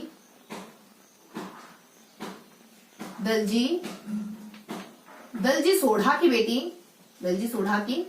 बेटी कौन होती है, दलजी सोढ़ा की बेटी नेतल दे। तो ये होती है इनकी पत्नी। और नेक्स्ट देख लेते हैं इनकी भतीजी के बारे में। देखो भतीजी के बारे में क्या देखना था, भतीजी के बारे में ये देखना था कि ये अपने भतीजे को पोकरण दहेज में दे देते हैं। और ये जो पोकरण दहेज में दे रहे हैं ना, ये इनका खुद का थोड़े ना, ये इनकी खुद की जागीर थोड़े ना, मल्लिनाथ जी ने इनको दिया था। मल्लिनाथ जी ने इनको पोकरण दिया था, तो ये पोकरण दे देते अपने भतीजी को शादी दिया था। इसका मीन्स ये हुआ कि मल्लिनाथ जी के समकालीन माने जाते, मल्लिनाथ जी के पैरेलल माने जाते। अब पोकरण इनको दे दिया, तो अब ये क्या करे, अब इनको भी कोई ना कुछ ना कुछ तो चाहिए। तो ये अपने नाम से रामदेवरा बसाते हैं, रामदेवरा जिसको कि रूणेजा के नाम से भी जाना जाता है। तो ये पोकरण ये भतीजी को दे देते हैं। बेसिकली ये पोकरण को मल्लिनाथ जी से मिला था, यानी मल्लिनाथ जी के समकालीन माने जाते हैं। जो यहाँ बातें आती ना वो यही देख लेंगे। पर भतीजी, तो ये भतीजी के बारे में, भतीजी से हमें क्या क्या पता चला कि किसके समकालीन माने जाते हैं, ये मल्लिनाथ जी के समकालीन माने जाते हैं, बस। और मल्लिनाथ जी ने इनको पोकरण दिया था, वही पोकरण जिसको ये भैरव से मुक्त कराते हैं, यानी भैरव तांत्रिक होता है उससे मुक्त कराते हैं। ये हल्की से इनके बारे में इंफॉर्मेशन होती है। और इनके द्वारा बसाया गया नगर, इनके द्वारा बसाया गया स्थान कौन सा था, या फिर गांव कौन सा था, स्थान या गांव इनके द्वारा बसाया गया रामदेव रूणेचा, रामदेवरा या रूणेचा है। और यही वो स्थान है रूणेचा, और यही वो स्थान है जहां पर समाधि ले लेते हैं। तो ये समाधि कब लेते हैं, यानी इनकी मृत्यु कब होती है। तो अपने भतीजे के साथ जो भी किस्सा है ना, उनको अपन कुछ इस तरीके से देखेंगे, उन्हीं के साथ कोरिलेट करके देखेंगे, सेपरेट नहीं देखेंगे, उन्हीं के साथ कोरिलेट करके देखेंगे। तो ये इनकी मृत्यु कब होती है, मतलब समाधि कब लेते हैं, तो समाधि लेते हैं ये भादव की। और ये बिल्कुल काले नहीं थे, बिल्कुल बहुत फेयर थे अपने राम। तो भादो शुक्ल की द्वितीया को समाधि लेते हैं, बिल्कुल भादो शुक्ला की 11 को, द्वितीया को इनका मेल लगता है, 11 को समाधि ले लेते हैं। और समय होता है इनका 1458 के आसपास, 1458, यानी भादो की शुक्ला 11 को 1458 में समाधि ले लेते हैं। अब मेला कब लगता है, देखो 1 को समाधि ली तो 2 को मेला लगेगा, तो ये इनका मेला लगता है। चौथी बात आती है इनकी मेले की, तो इनका मेला लगता है भादो की वो के वही भादो की शुक्ल और 11 की जगह द्वितीय को, भादो की शुक्ल द्वितीय को इनका मेला लगता है, एक के बाद दो। तो ये था इनका पारिवारिक जीवन। पारिवारिक जीवन के बारे में हमने देख लिया, क्या देखा कि इनका जन्म होता है बाड़मेर, शिवतहसील, उड़ूपास में। उसके बाद माता पिता कौन है, तवरवंश के अजमाल थे और मेणा थे। उसके बाद पत्नी कौन है, अमरकोट के दलजी सोढ़ा की बेटी और नेतल, ये इनकी बेटी होती है, आई मीन पत्नी होती है। उसके बाद भतीजी के बारे में देखना, देखो भतीजी को पोखरण देते थे, फिर पता चलता है कि इनको पोखरण दे दिया, मेरे पास क्या बचा, तो ये फिर अपने नाम से रामदेवरा बसाते हैं। रामदेवरा वही जो कि हम रूणेसा के नाम से भी जानते हैं। और बस इसके बारे में थोड़ा सा हल्का सा इन्फॉर्मेशन आया कि भतीजी को देते हैं, फिर नया बसा देते हैं। पता चलता है कि भतीजी को जो इन्होंने दिया है ना, वो इनको किसी और के द्वारा दिया गया था। तो मल्लिनाथ जी जो कि इनके पेरेरल माने जाते हैं, उनके द्वारा इनको पोखरण दिया गया था। और पोखरण वही स्थान है जहाँ पर भैरव तांत्रिक निवास करता था। भैरव तांत्रिक के हाहाकार से वहां के लोगों को इन्होंने मुक्ति दिलाई थी। तो थोड़ी सी इन्फॉर्मेशन थी कि ये कौन किसको क्या देता है और किसको किससे मिला है। तो ये बेसिक से थोड़ी सी इन्फॉर्मेशन थी इनके बारे में। और लास्ट में ये वही स्थान है जहाँ पर समाधि ले लेते हैं। समाधि कब ले लेते हैं, समाधि एक को लेते हैं, यानी भाई की अपने भादो की एक को लेते हैं। देखो भादो का महीना ऐसा है जिसमें बहुत सारे मेले आते हैं, बहुत सारी समाधियां आती है, बहुत सारे जन्म आते हैं। तो भादो का महीना ही चल रहा है अभी हमारा। तो भादो के महीने की एक को यानी 11 को ये समाधि लेते हैं। और समय क्या है, 58 वाला, वही अपने 1857 की क्रांति वाला। तो ये भादो की 11 को समाधि ले लेते हैं, 58 का समय है। उसके बाद नेक्स्ट बताया जाता है कि इन्होंने एक को समाधि ली, तो मेला कब लगेगा, 2 को लगेगा, यानी कि भादो की वही अपने कृष्ण शुक्ल वही जो चल रहा है वही चलेगा। उसके बाद भादो की द्वितीया को इनका मेला लगता है। तो ये था इनका हल्का सा इंट्रोडक्शन जो पारिवारिक जीवन से बिलोंग करते हैं, जो पारिवारिक जीवन से बिलोंग करता है। अब इनका जो इंट्रोडक्शन देखे ना, आध्यात्मिक जीवन देखेंगे, यानी आध्यात्मिक जीवन में ये कहाँ स्टैंड कर रहे थे। तो देखो आध्यात्मिक जीवन में तो एक ट्रिक आएगी, उसके थ्रू अपन सारा कुछ देख लेंगे। क्या ट्रिक होती है, करत पथ, करत पथ, यानी हमेशा पथ पर करते रहो, हमेशा पथ पर कार्य करते रहो, हमेशा पथ पर सदकार्य करते रहो, सन्मार्ग पर चलते रहो हमेशा। तो करत पथ आती है, क्या थी, करत पथ, करते रहो पथ पर अच्छे काम। तो देखो करत पथ से क से हो जाता है कृष्ण के अवतार माने जाते हैं, क से कृष्ण अवतार, कृष्णावतार। र से आता है कि ये रामसा पीर के नाम से मुसलमानों द्वारा पूजे जाते हैं, रामसा पीर आ जाता है। उसके बाद टी से आ जाता है कि 13 ताली नृत्य किया जाता है इनके लिए, 13 ताली कामड़िया लोगों के द्वारा 13 ताली नृत्य इनसे जुड़ा हुआ है। उसके बाद पी से आ जाता है पगलिए, इनका चिन्ह प्रतीक चिन्ह क्या है, पगलिए, जो कि जनरली किसी चबूतरे की या फिर किसी पेड़ के नीचे स्थापित किए जाते हैं गाँव में। उसके बाद नेक्स्ट बता दिया जाता है 13 ताली नृत्य देख लिया, और फिर अपने पगलिए देख लिया पी से। फिर अपने आ जाता है एक कामड़िया, देखो कैसे कृष्ण का अवतार भी आता है, कैसे कामड़िया जाति भी आती है। कामड़िया पंथ के अनुयायी है, कामड़िया पंथ इनके अनुयायी है। कामड़िया पंथ की स्थापना करते हैं, कामड़िया पंथ की स्थापना करते हैं ये। देन पगलिया देख लिया। देन अपने एच से आ जाता है, देखो पगलिया आ गया। उसके बाद एच से क्या, थ, देखो पी यहाँ अपने एच है ना, तो प थ। टी से अपने K2 होता है और T2 होता है। हाँ मैं कह रही हूँ क्या मिस रही है अपना, तो K2 होता है, T2 होता है। कैसे अपने कृष्ण के अवतार भी होते हैं, कैसे अपने कामड़िया पद भी होता है। टी से इनके 13 ताल नृत्य भी होता है, टी से इनके थान भी होता है, तो इनके पूजा स्थल को थान कहते हैं। बस तो ये बेसिक सी इन्फॉर्मेशन थी आध्यात्मिक जीवन के बारे में कि करत पथ कैसे अपने आ जाता है, कामड़िया पंथ आ जाता है, कृष्ण का अवतार आ जाता है, रस अपने रामसा पीर आ जाता है, और टी से अपने एक 13 ताल नृत्य भी आ जाता है, टी से थान भी आ जाता है, और करत उसके बाद पथ यानी पगली आ जाता है। पगली इनके प्रमुख चिन्ह माना जाता है, पगली इनके चिन्ह माना जाता है। उसके बाद एच से आ जाता है अपने, बस एच से कुछ नहीं है ना अपने, एच तो अपने साइलेंट होता है, एच अपना साइलेंट हो गया, इसका मतलब एच से अपने कुछ देखा है क्या, नहीं, एच से तो अपने कुछ नहीं देखा। तो एच से अपने करत पथ, एच से अपना कुछ नहीं था, करत पथ एच से कुछ नहीं था। एच से अपना देखो कृष्ण के अवतार नहीं, कामड़िया पंथ थे, रामसा पीर है, 13 ताली। और क्या बात है मिस हो रही है इनमें, कुछ मिस हो रहा है क्या, 13 ताली आ जाता है, फिर अपने थान आ जाते हैं, उसके बाद अपने पगली आ जाते हैं। ठीक है, एस अपना साइलेंट है, करत पथ यानी अपना एस साइलेंट है, यहाँ पे एच साइलेंट, ठीक है। तो करत पथ वाली ट्रिक से अपने रामदेव जी के बारे में सारी इन्फॉर्मेशन क्लियर हो गई। तो हमने इस तरीके से मल्लिनाथ जी को पढ़ा, और इस तरीके से हमने पारिवारिक जीवन में और आध्यात्मिक जीवन में बांट करके किसको पढ़ा, रामदेव जी को पढ़ा। तो अब अपन क्या करेंगे, अब अपन ना थोड़ा सा इसका रिकेप ले लेंगे, जो भी हमने पढ़ा ना उसका थोड़ा सा रिकेप लेंगे कि हमने पढ़ा कैसे चीजों को। देखो हमने देखा मल्लिनाथ जी के बारे में, हमने देखा रामदेव जी के बारे में। कैसे देखा हमने मल्लिनाथ जी के बारे में, मल्लिनाथ जी के पूरे किस्से को हमने 3 डिवाइड में बांटा है, 3 पोर्शन में बांटा है। सबसे पहले इनके चाचा से जुड़ा किस्सा, देन इनकी पत्नी से जुड़ा किस्सा, देन लास्ट में अपन बताते हैं मरणोपरांत होने वाली घटनाओं के बारे में। तो चाचा जी से जुड़ा हुआ किस्सा क्या था? चाचा जी से जुड़ा हुआ किस्सा कुछ इस तरीके का था कि जैसे चाचा जी एक्सपायर हो जाते हैं, जैसे इनके पिताजी एक्सपायर हो जाते हैं, तो पाहे बाय साहिबा चले जाते हैं चाचा जी के वहां। चाचा जी जैसे ही एक्सपायर होते हैं तो 74 में राजा बन जाते हैं। 74 में राजा बने, 4 ही सालों के बाद नासिरुद्दीन को हरा देते हैं। नासिरुद्दीन वही शख्स है जो अपने फिरोज शाह तुगलक का सूबेदार माना जाता है। तो ये था अपना चाचा जी से जुड़ा सारा किस्सा। और अब बताओ कि इनके पिताजी कौन थे? तो इनके पिताजी आ जाते हैं अपने सलखा और जानिदे, जिनके यहाँ 1358 को इनका जन्म होता है, जो कि अपने मारवाड़ से बिलोंग करते हैं, सलखा और जानिदे। बस ये थोड़ा सा किस्सा था चाचा से जुड़ा हुआ। अब आ जाते हैं इनकी पत्नी से जुड़ा हुआ किस्सा। पत्नी से जुड़ा हुआ किस्सा क्या था? जब ये 30 साल के हुए ना, लगभग 1389 के आसपास, तो इनकी पत्नी कहती है कि आप योग साधना की शिक्षा लो उगम से गम में डूबे रहने वाले व्यक्ति से लेना, अच्छे हंसमुख व्यक्ति से मत लेना, गम में डूबे वाले व्यक्ति से लेना। तो बस ये हल्का सा थोड़ी सी जानकारी थी पत्नी से जुड़ी, रूपाली जी इनकी पत्नी है, यानी रानी रूपाली। और नेक्स्ट बता देते हैं अपन मरणोपरांत क्या होता है। तो मरणोपरांत क्या होता है? मरणोपरांत घटनाएं होती है MTM। क्या घटना होती है? MTM की घटनाएं होती है। तो मरणोपरांत इनका मेला लगने लग जाता है। मेला कब लगा? हमने तो एक दूसरे को फोटो में 1-2 बार देखा है। तो चैत्र की द्वितीया को, और ये काले थे तो अपने चैत्र की यानी कि कृष्ण की द्वितीया को। और नेक्स्ट बता दी जाता है T से तिलवाड़ा लूनी। तिलवाड़ा वही स्थान जो लूनी के पास में पड़ता है, तो वहां पे इनका मंदिर बन गया। और लास्ट में बता देते हैं अपन एक और एम आता है इनके नाम से, यानी मालानी के नाम से जोधपुर के पश्चिमी परगने का नामकरण कर दिया जाता है। तो ये अपने MTM यानी मेला आ जाता है, फिर अपने तिलवाड़ा आ जाता है, फिर अपने मंदिर आ जाता है। तो ये बेसिक इन्फॉर्मेशन थे MTM के बारे में। और अब बताओ कि मरणोपरांत ये सारी घटना हुई तो मरे कब ये एक्सपायर कब हुए? तो ये एक्सपायर होते हैं अपने देखो जब इनका मेला लगता है तभी एक्सपायर होंगे। तो ये एक्सपायर होते हैं अपने चैत्रा की द्वितीया को, चैत्रा की कृष्ण द्वितीया को, शुक्ल नहीं कृष्ण, तो चैत्र की कृष्ण द्वितीया को एक्सपायर होते हैं। और ये कब एक्सपायर होते हैं? लगभग 40 साल के आसपास, यानी कि 58 में इनका जन्म हुआ, तो ये अपने 1399 के आसपास एक्सपायर हो जाते हैं। तो इस तरीके से हमने पूरा पढ़ा इनके बारे में, बद्रीनाथ जी के बारे में अलग अलग सेशन में बांट के पढ़ा, तीन पोर्शन में। फिर अपने पढ़ा रामदेव जी के बारे में। रामदेव जी के बारे में किस तरीके से पढ़ा? रामदेव जी के बारे में हमने देखा 2 पार्ट्स में डिवाइड करके पढ़ा। एक तो इनका आध्यात्मिक जीवन देखा, दिन इनका पारिवारिक जीवन देखा, दिन इनके आध्यात्मिक जीवन के बारे में देखा। पारिवारिक जीवन के बारे में क्या जानकारी ली हमने? पारिवारिक जीवन के बारे में थोड़ा सा देखा कि इनका जन्म कहाँ हुआ, इनके माता कौन है, इनके माता पिता कौन है, इनकी पत्नी कौन है, और इनकी भतीजी से जुड़ा हुआ किस्सा देखा कि अपने भतीजे को कुछ दान कर देते हैं जो बेसिकली इनके पास था ही नहीं, इनका था ही नहीं। किनका था? तो उनसे पता चल जाता है कि उनके पेरेंट्स मानने चाहते हैं, और अब इनके पास कुछ है ही नहीं तो ये कुछ और बसाएंगे। अब देखो था वो तो दान कर दिया, तो कुछ ना कुछ तो अपने लिए भी करना पड़ेगा। तो अपने लिए कुछ नए नगर की स्थापना करते हैं, कस्बे की स्थापना करते हैं, और वहीं पर समाधि ले लेते हैं। जो इनने खुद ने बसाया वहीं पर ये धराशायी हो जाते हैं, वहीं पर समाधि ले लेते हैं। और समाधि कब लेते हैं? समाधि लेते हैं 1 में, मेला कब लगता है 2 में। तो इस तरीके से अपने पारिवारिक जीवन के बारे में देखा। तो थोड़ा सा अपन नामों को रिलेट करते हैं कि माता पिता कौन थे। तो तवरवंशी अपने अजमादर मेड़ादेन के माता पिता माने जाते। पत्नी कौन थी? अमरकोट के सोडा, दलजी सोडा की पुत्री नेतलदेन की पत्नी थी। उनके बाद नेक्स्ट बताते हैं इनका जन्म कहाँ हुआ। तो ये अपने बाढ़ में शिवते से लुड़ू काश्मीर में पैदा होते।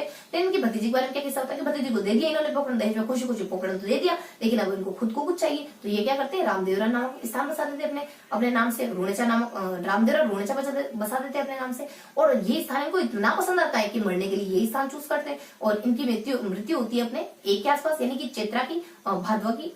ये अपने बिल्कुल काले नहीं थे तो अपने शुक्ल आएगा। तो भादवा की 11 को एक्सपायर हो जाते हैं, लगभग 1458 का, यानी 1857 का जो 1857 की क्रांति ना वही सन है। तो अपने 1458 का समय आता है और तभी एक्सपायर हो जाते हैं। और 1 में एक्सपायर हुए तो 2 में इनका मेला लगता है। तो भादो की द्वितीया को इनका मेला लगता है। भादो की द्वितीया को इनका मेला कहाँ लगता है? जहाँ एक्सपायर हुए थे। तो अपने रामदेव और रूणेचा में इनका मेला लगता है। तो ये थी बेसिक इन्फॉर्मेशन। और इनका मेला है ना सांप्रदायिक सद्भावना का प्रतीक माना जाता है। तो इस तरीके से उन्होंने इनके पारिवारिक जीवन के साथ है ना, पारिवारिक जीवन के साथ साथ नीचे इनके हल्के से मेले का जिक्र भी आ गया, क्योंकि इनकी भतीजे के बारे में देखा तो भतीजे के साथ ही मल्लिनाथ जी के पेरेलल माने जाते हैं। ये एक्सपायर कब हुए, इनका मेला कब लगता है, ये सारी चीजें आपस में जुड़ी हुई थी। तो हमने इनके साथ ही कवर कर लिया। तो ये था इनका पारिवारिक जीवन। पारिवारिक जीवन के बाद अब देखने वाले इनके आध्यात्मिक जीवन के बारे में। आध्यात्मिक जीवन के बारे में तो सिर्फ एक ट्रिक आती है, उस ट्रिक से सारी चीजें क्लियर हो जाती है। क्या? करत पथ। क्या थी? करत पथ, करते रहो पथ पर हमेशा अच्छे काम। तो करत आ जाता है ये अपने कृष्ण के अवतार है, कांवड़िया पंथ है, और अपने राम सा पीर है। और फिर अपने तिलवाड़ा लूनी आ जाता है, जहाँ पर तिलवाड़ा लूनी तो अपने यहाँ था ना मल्लिनाथ जी के बारे में। यहाँ टी से क्या आ जाता है? तेरह ताल नृत्य आ जाता है, और एक अपने तेरह ताल नृत्य के बारे में होता है। और टी से क्या जानकारी होती है? और देखो हमने तिलवाड़ा नृत्य के बारे में देखा, और हमने क्या देखा? तेरह ताल नृत्य और एक थान भी हमारा TH हुई। तो अपने थान इनके पूजा स्थल को थान के नाम से जाना जाता है। और बस करत और प और थ टी हो गया, और एच अपना साइलेंट था। तो इस तरीके से हमने इनके आध्यात्मिक जीवन के बारे में और इनके पारिवारिक जीवन के बारे में और इनके आध्यात्मिक जीवन के बारे में देखा। तो इस तरीके से हमने ना मल्लिनाथ जी के बारे में और रामदेव जी के बारे में पढ़ा है।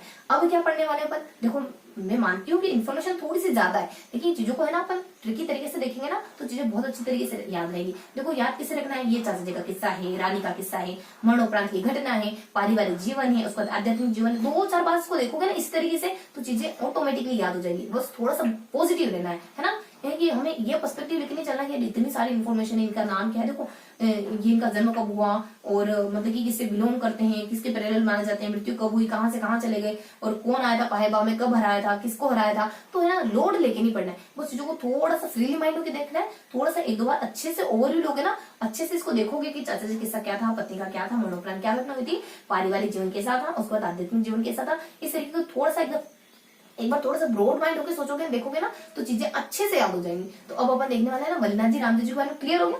अब अपन 2 लोकदेवता के बारे में देखने वाले हैं। 2 लोकदेवता कौन, अपने देखो ट्रिक क्या थी, मरम है, देखो सारी चीजें याद होनी चाहिए कि क्या पढ़ते अपन। तो मरम है, म से मल्लिनाथ जी देख लिया, र से हमने रामदेव जी देख लिया, और म र म और हे, तो म र म एक और म क्या देखने वाले अपन, एक और देखने वाले अपन मिहाजी मांगलिया जी के बारे में, और हे से अपन हरगुजी को देखेंगे, और इन चारों को अपन देखेंगे, और लास्ट में अपने कल्ला जी के बारे में हल्की सी इन्फॉर्मेशन होती है तो उनको तो अपन नेगलेक्ट कर रहे हैं, मतलब उनको तो अपन लोग देता ही नहीं समझ रहे, उनको तो अपन ट्रिक में भी शामिल नहीं कर रहे। तो इस तरीके से क्या वो कुछ भी किस्सा होगा ना तो हमें चीजें याद रहेगी कि हमने कल्ला जी को हमें इस तरीके से पढ़ा था कि उनके बारे में तो ट्रिक में भी शामिल नहीं करा था, ये तो हल्का सा किस्सा आता है ब्रैकेट में लिखा हुआ, तो कुछ भी ऐसा है ना रिटेन कुछ भी है उनके साथ लिंक हो जाती है ना चीजें, तो व्यवस्थित तरीके से याद होती है। एक बार आप सोच के देखो, जब आप कुछ पढ़ रहे हो अचानक से आप चाय पी रहे हो, चाय का कप गिर जाता है, आपकी बुक पे गिर जाता है, आप उस समय जो पढ़ रहे होंगे ना आपको 110% वो चीज याद रहेगी। क्यों? क्योंकि उसके साथ कोई किस्सा जुड़ गया। तो इस टेक्निक्स का इस्तेमाल हम पढ़ने में क्यों ना करें, हमें पता है कि जब चीजें इस तरीके से याद रहती है, हमें पता है तो हम उसको अप्लाई क्यों ना करें। देखो 3 तरीके के लोग होते हैं, या तो एक तरीके के लोग वो होते हैं जिनको पता नहीं कि क्या अच्छा है तो इस वजह से बुरा करते हैं, उनको पता नहीं कि क्या करना अच्छा है और वो करते भी नहीं, एक तरीके के लोग। और दूसरे तरीके के लोग वो होते हैं जिनको पता है कि क्या करना चाहिए और वो करते भी वैसा है, और 20 वाले लोग वो होते हैं जिनको पता तो है कि क्या करना चाहिए लेकिन करते नहीं। तो ये वाली कंडीशन बहुत बुरी है। ये वाला जानता ही नहीं बेचारा क्या अच्छा करेगा, ये वाला जानता है और करता भी, और ये वाला जानते पूछते नहीं करता। ये वाली कंडीशन में नहीं आना है आप लोगों को, है ना। जब हमें पता है कि चीजें इस तरीके से याद रखती है, चीजें ट्रिक से याद रहती है, तो क्यों जोखिम लिया और चीजों को बस ऐसे ही पलटाते जा रहे हैं और ये माइंड ही नहीं करेंगे चीजें याद हो रही कि नहीं हो रही। हमें पता है कि चीजें याद ऐसे नहीं होनी है, ऐसे ऐसे तो सारे बच्चे पढ़ते हैं। चीजों को हमें टिप्स पर याद करना है, चीजों को हर एक चीज को टिप्स पर, हर एक चीजें हमारी टिप्स पर होनी चाहिए, तभी तो हम दूसरों से आगे, दूसरों को कम्पीट करके आगे बढ़ना है तो दूसरों से कुछ बेहतर करना होगा। तो बिना बहुत ज्यादा चीजों को फैलाए अपन आगे बढ़ते हैं।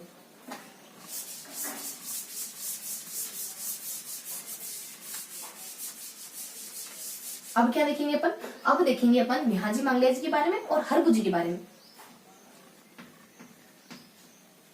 मिहाजी मांगलिया जी, मिहाजी मांगलिया जी और हरगुजी। देखो मिहाजी मांगलिया जी को किस तरीके से बांटेंगे, उधर तो किस्सों में बांट दिया और उधर आध्यात्मिक और पारिवारिक जीवन में बांट दिया, इधर कैसे बांटेंगे अपन। मिहाजी मांगलिया को बांटेंगे अपन 3 कैरेक्टरिस्टिक में, इनके व्यक्तित्व में 3 बातें अच्छी थी। और हरगुजी को कैसे बांटेंगे, हरगुजी को तो बांटेंगे कुछ वे अन्य व्यक्तियों को मद्देनजर रखते हुए, यानी अन्य व्यक्तियों को मद्देनजर रखते हुए इनको बांटेंगे। यानी इनके जीवन में 2 राजा हैं, इनके जीवन में एक लोक देवता और आते हैं, 2 राजा इनके भी जीवन में आते हैं। हाँ, अपने ना जो जस्ट पहले देखा ना, इससे जो जस्ट पहले कवर करा वो कौन से 2 लेते, देखो मेरे माइंड में कुछ क्लिक हो रहा है, इस वजह से मैं थोड़ा सा रिकेप जाते हैं, थोड़ा सा वापस जाते हैं कि हमने इससे जस्ट पहले क्या देखा, हमने इससे जस्ट पहले देखा मल्लिनाथ जी के बारे में और इधर देखा था हमने रामदेव जी के बारे में। देखो मैंने यहाँ पे तो बता दिया था आपको, मल्लिनाथ जी पूरे पढ़ लिए थे अपनों ने, और उसके बाद अपनों एक लास्ट जानकारी क्या ली थी कि जो मल्लिनाथ जी पूरे पढ़ लिए, उसके बाद मैंने कहा था, हमने देखा था कि ये ना चमत्कारी पुरुष माने जाते हैं, सिद्ध व्यक्ति माने जाते हैं, महापुरुष माने जाते हैं। ऐसा माना जाता है कि ये ना बहुत ज्यादा चमत्कार किया करते थे अपनी लाइफ में। तो इसी तरीके से पूरे रामदेव जी को अपने पढ़ा था, इधर रामदेव जी को पढ़ा था, और इधर भी तो हमने कुछ ना कुछ बात आई होगी ना, इसे जो हमें लास्ट में बतानी होगी। तो इधर भी एक बात थी लास्ट में बताने कि ये ना समाज सुधारक माने जाते हैं। ये नहीं, इससे पहले वाले कौन, ये नहीं, इससे पहले वाले। थोड़ा सा अपन लिख देते क्या, यहाँ था अपने किसके बारे में था, यहाँ अपने मल्लिनाथ के बारे में था। मल्लिनाथ सोचो कि वो वापस लिखा हुआ है, और यहाँ था अपने क्या था, यहाँ पे अपने था रामदेव जी के बारे में, रामदेव जी के बारे में। तो यहाँ उन्होंने देखा था कि ये जो व्यक्ति ना ये चमत्कारी सिद्ध पुरुष माने जाते हैं, और ये क्या माने जाते हैं, इनकी क्या विशेषता है, तो ये समाज सेवक माने जाते हैं। ये मूर्ति पूजा का विरोध करते थे, और ये ना मतलब कि सामाजिक कार्य करने में ज्यादा बिलीव करते थे। तो ये इनके बारे में हमने पूरा पढ़ने के बाद कुछ अदर जानकारी देखी थी। हर एक चीज को बहुत ज्यादा वेटेज देना है हमें, तभी तो चीजें हमें वेटेज देगी, है ना। तो यहाँ जो था अपने मल्लिनाथ जी के बारे में, रामदेव जी के बारे में, तो वो एक जो इन्फॉर्मेशन थी जो हमने लास्ट टाइम देखी थी ना, वो ये थी। अब आएंगे अपन दूसरे दोनों के बारे में। तो अब हमारे क्या थे, कौन कौन लोग देवता थे हमारे, मिहाजी मांगलिया जी, और इधर देखना है अपने को हरबू जी के बारे में, हरबू जी के बारे में, और साथ के साथ अपन हल्का सा जिक्र कर लेंगे कल्ला जी के बारे में,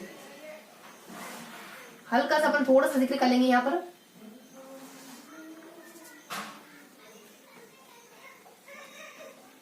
कल्ला जी के बारे में देखो, कल्ला जी तो बिल्कुल हल्की सी जानकारी इनके बारे में देखो। मेहाजी मांगले जी के बारे में किस तरीके से देखेंगे, इनके जीवन में 3 विशेषताएं, इनके जीवन में तो 3 शख्स आते हैं, इनके जीवन में 3 विशेषताएं, इनके जीवन में 3 शख्स, 2 तो राजा लोग माने जाते हैं, एक कोई लोक देवता माने जाते हैं। 3 विशेषता क्या है इनकी, यानी पहले शख्स वो लोक देवता, वो लोक देवता जो ननिहाल में पले बड़े, जो ननिहाल में पले। पहला किस्सा तो ये हो गया, वो लोक देवता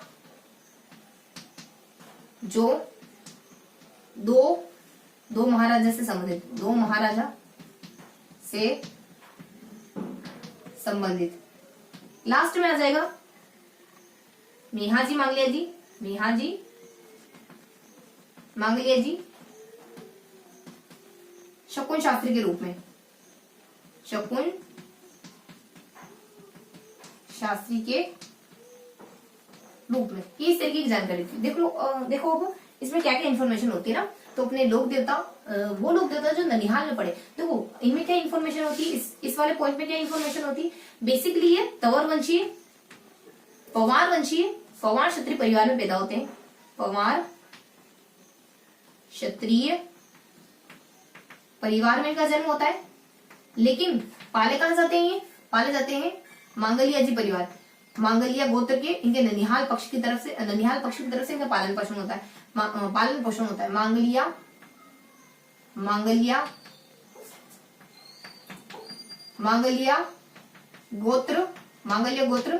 गोत्र, इनके ननिहाल पक्ष जिनकी मांगलिया गोत्र होती है वहां पले बढ़ेंगे। उसके बाद नेक्स्ट बता दी जाते हैं बस लोक देवता जो ननिहाल में पड़े, तो एक बस ये एक ही जानकारी होती है इनके बारे में, देखो ये एक ही इन्फॉर्मेशन होती है। और यहाँ वो लोक देवता जो दो महाराजों से बिलोंग करते हैं, यानी 2 महाराजों से कैसे बिलोंग करते हैं, ये ऐसा माना जाता है कि जैसलमेर के राणक बहुत वीर थे, तो जैसलमेर के राणक देव से लड़ते हुए वीरगति को प्राप्त हो गए थे, लड़ते हुए वीरगति को प्राप्त हो गए। बस एक तो ये किस्सा होता है। और एक और शासक कौन है, ऐसा माना जाता है कि ये राव चूड़ा के समकालीन थे, माना जाता है कि राव चूड़ा के समकालीन थे, तो ये 2 बातें इनसे जुड़ी हुई है।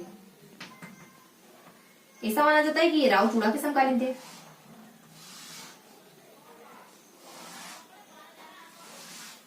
तो ये 2 बातें इनमें आती है। अब अपन देखेंगे मेहाजी मांगलिया जी शकुन शास्त्री के रूप में। देखो शकुन कौन मानते, पिताजी, तो बापड़ी गांव में इनका मंदिर बना हुआ, बापड़ी गांव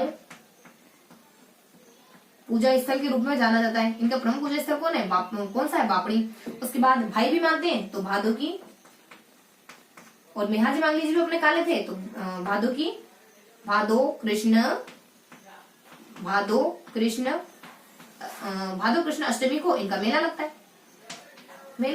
बस ये इतनी सी इन्फॉर्मेशन थी इनके बारे में। क्या इन्फॉर्मेशन है इनके बारे में, देखो इनके बारे में हल्की सी इन्फॉर्मेशन दी जाती है 3 पॉइंट्स के थ्रू। कितने पॉइंट्स के थ्रू, 3 पॉइंट्स के थ्रू। 3 पॉइंट्स के थ्रू हम क्या इन्फॉर्मेशन देखते हैं, हम देखते हैं इनके बारे में कि इनके कैरेक्टर में 3 विशेषताएं थी। पहली विशेषता ये कि ननिहाल में पले बड़े, दूसरी विशेषता ये कि ये दो महाराजों से संबंधित माने जाते हैं, दूसरी विशेषता क्या है कि ये 2 महाराजों से संबंधित माने जाते हैं, और लास्ट विशेषता क्या है कि ये वो शख्स होते हैं जो शकुन शास्त्री के रूप में जाने जाते हैं। और शकुन शास्त्री के रूप में तो जाने ही जाते हैं, लेकिन इनके बापड़ी गांव है जहां पर इनका प्रमुख पूजा स्थल बना हुआ है, और भादो की अष्टमी है जब इनका मेला लगता है। तो हमने मेहाजी मांगलिया जी के बारे में किस तरीके से देखा, मेहाजी मांगलिया जी को हमने 3 पॉइंट्स में बांटा, फर्स्ट, सेकेंड और थर्ड। क्या बांटा कि ये वो लोग देता है जो हमारे ननिहाल में पले बड़े, ये वो लोग देता है जिनका संबंध अन्य 2 राजाओं से, तीसरा ये वो लोग देता है जो शकुन शास्त्री माने जाते हैं। बस इन 3 तरीके से पढ़ा हमने। क्या देखा, ये 3 पॉइंट देखे, इन 3 पॉइंट में क्या देखा, 3 पॉइंट में हमने देखा कि ये वो लोग देता है जो ननिहाल में पड़े बोले, तो हमें पता चलता है कि ये वैसे पवार क्षत्रिय वंश के थे, लेकिन ननिहाल में कोई मांगलिया गोत्र, ननिहाल इनका मांगलिया गोत्र का रहा होगा, तो वहां पले बड़े ना, इस वजह से ये मांगल्य जी के नाम से कहलाए जाने लगे। और ये एक अपने मांगल्य जी ना अपने लोक देवताओं में आते हैं, 5 पंचपीरों में आते हैं, अपने मेहा जी मांगल्य जी पंचपीरों में आते हैं। तो पंचपीरों की ट्रिक होती है अपने एक गोपा मेहरा। देखो क्या ट्रिक होती है पंचपीरों की, तो जब मेहा जी मांगल्य जी अपने पंचपीरों में आते हैं तो देख लेते हैं पंचपीरों में आते हैं, पंचपीरों की कैटेगरी में आते हैं। तो यहाँ आ जाते हैं पंचपीरों की कैटेगरी गोपा मेहरा। ट्रिक क्या होती है, गोपा मेहरा, ये खुद पंचपीरों में आते हैं। और ट्रिक है अपनी गोपा मेहरा, अपने गोगा जय जयते बाबू जय जय मेहरा जी और हरगुजो रामदेव जी, ये सब अपने लोक देवता माने जाते हैं। तो गोपा मेहरा का जिक्र अपन यहाँ नहीं देखते, यहाँ अपने ये है तो इनको ही देखते हैं कि ये पंचपीरों में आते हैं। तो ये बेसिक इन्फॉर्मेशन होती है इनके ननिहाल पक्ष के बारे में। और फिर होते हैं इनके वो व्यक्ति जो 2 महाराजों से बिलोंग करते हैं। 2 महाराजा कौन, एक तो वीर होते हैं ना, तो राणक देव, जैसे इनके राणक देव से हाथापाई करते हुए युद्ध करते हुए, लड़ते हुए, भिड़ते हुए, झगड़ते हुए मारे जाते हैं। मतलब इनकी वीरता ही इनकी बढ़ने का कारण बन जाती है। और देन सेकेंड इन्फॉर्मेशन क्या होती है, एक और इनसे जुड़े हुए महाराजा कौन, राव चूड़ा, जिसके समकालीन माने जाते हैं। बस इतनी सी इन्फॉर्मेशन होती है, यानी इनकी लाइफ में, इनके जीवन में 2 महाराजाओं से इनका संबंध होता है। और नेक्स्ट अपन देख लेते हैं, नेक्स्ट लास्ट में अपन कवर करते हैं कि शकुन शास्त्री थे। शकुन शास्त्री माने जाते हैं, तो हमें शकुन से याद आए कि शकुन, अब शकुन में कौन मानते हैं, पिताजी मानते हैं, भैया मानते हैं। तो बापड़ी गांव है, यानी पिताजी देखो अपने फादर, तो अपने बापड़ी गांव है जहाँ पे इनका पूजा स्थल बना। देखो थोड़ा सा ऐसा शब्द लिखा बोलने में अटपटा लगता है। और यहाँ जाता अपने पूजा स्थल के बारे में, पूजा स्थल के बारे में बापड़ी गांव का प्रमुख पूजा स्थल है। दिन इनके भाई यानी कि भादों की, और ये कार्य थे अपने भादों की कृष्ण अष्टमी को इनका मेला लगता है। तो इस तरीके से ना हमने कुछ अलग ही तरीके से इनको पढ़ा। कैसे पढ़ा, कुछ ननिहाल में लिखा हमने, कुछ लोग देता, कुछ हमने इनसे बिलोंग करने वाले 2 राजाओं को लेकर इनको पढ़ा, और लास्ट में इनके गुण को लेकर इनको पढ़ा। तो इस तरीके से ना मेहा जी मांगलिय को हमने अलग ही तरीके से पढ़ने की कोशिश करी। उसके बाद हरगुज के बारे में इन्फॉर्मेशन क्या होती है, हरगुज के बारे में इन्फॉर्मेशन ये होती है कि 2 लोक देवता से इनका संबंध होता है। ये अपने 2 महाराजों से ऐसे लोक देवता जिनका संबंध, सेम यही पॉइंट है, 2 जिनका संबंध 2 महाराजाओं से, एक महाराजा जिनके खुद के पिताजी, दूसरे महाराजा राव जोधा है, 2 महाराजों से। और उसके बाद ऐसे लोग देवता जिनका संबंध अन्य लोक देवता से, ऐसे लोक देवता संबंध अपने रामदेव जी का भी, क्योंकि रामदेव जी मल्लिनाथ जी के पहले माने जाते हैं। लेकिन इसमें उन्होंने इस तरीके से चीजों को गढ़ा है, इस तरीके से पॉइंट बनाए ताकि ये चीजें हमें मतलब अलग वे में याद रहे। ऐसे लोक देवता जिनका संबंध अन्य लोक देवता रामदेव जी से, या फिर अन्य लोक देवता से, अन्य लोक देवता से, अन्य लोक देवता से। देखो इनका संबंध 2 लोक देवता से, 2 महाराजाओं से। तो कौन से 2 महाराजा थे जिनका संबंध इनसे था, तो देखो एक महाराजा तो इनके पिताजी हैं, और दूसरे महाराजा राव जोधा माने जाते हैं। इनके मतलब कि ये बताया जाता है कि अब बुंडेल नागौर में इनके सलखा देख, यानी महाराजा सलखा के यहाँ बुंडेल नागौर में इनका जन्म होता है। पिताजी तो बताओ कौन थे, तो बताओ हमें ये 2 महाराजा में कौन कौन आते, एक पिताजी और एक राव जोधा। तो बुंडेल नागौर में इनका जन्म राव सलखा के वहां हुआ। बुंडेल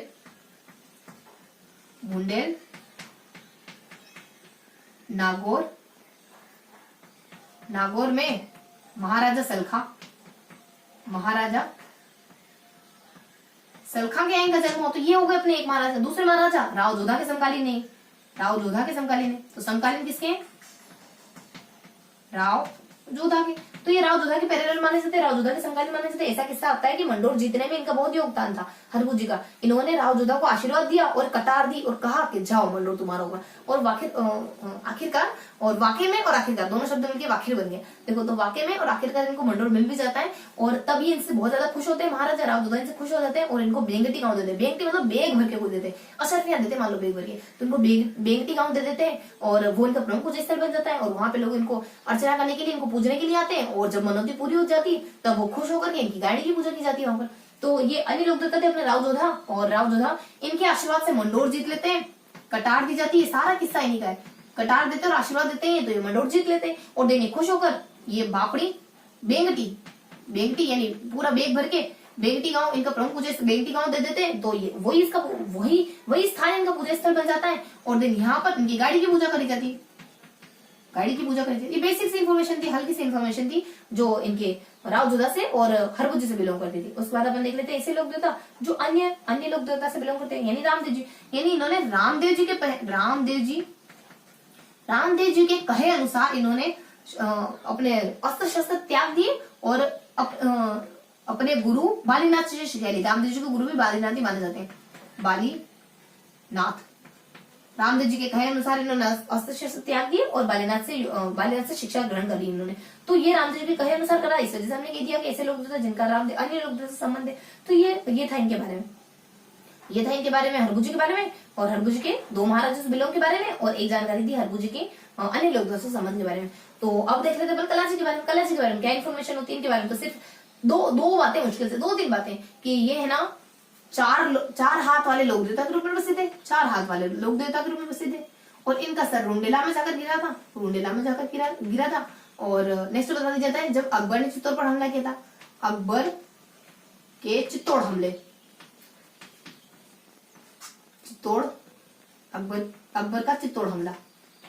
तो देखो बेसिकली ऐसा हुआ था कि अकबर ने जब चित्तौड़ पे हमला करा था ना, तो ये अपने कलाजी और इनके भतीजे, ये दोनों बहुत वीरता से लड़ रहे थे। और जब उनको कोई अपने इनके भतीजे के कुछ मतलब कि इनके भतीजे बहुत ज्यादा जख्मी हो गए ना, तब ये उनको अपने कंधों पर बिठा लेते हैं और 2 हाथों से ये लड़ रहे थे और ऊपर इनके कंधों पर 2 हाथों से वो लड़ रहे थे। तो इस तरीके से जब अकबर की सेना देखती ना, तो इनको क्या कहती, अरे तो 4 हाथ वाले लोग देवता है। तो इस वजह से 4 हाथ वाले लोग देवता के रूप में प्रसिद्ध हो जाते हैं वहां पे अपने अकबर के द्वारा जब चित्तौड़ पर हमला करा जाता है तब। तो उस दौरान 4 हाथ वाले लोग प्रसिद्ध हो जाते हैं। हालांकि ये वीरगति को प्राप्त होते हैं, इनका सर धड़ से अलग कर दिया जाता है, तो उनका ऐसा माना जाता है कि इनका सर रुंडेला में जाकर गिरा था। तो ये थी इनके बारे में बेसिक से इन्फॉर्मेशन। तो इस तरीके से हमने देखा मेहाजी मंगलेजी के बारे में, हरभुजी के बारे में, कलाजी के बारे में। कलाजी के बारे में तो कुछ इन्फॉर्मेशन होती ही है, हल्की सी जानकारी होती है। तो अब अपन थोड़ा सा इनका रिकेप ले लेते हैं, हमने चीजों को कैसे देखा, थोड़ा सा इनको रिवाइज कर लेते हैं चीजों को कैसे देखा।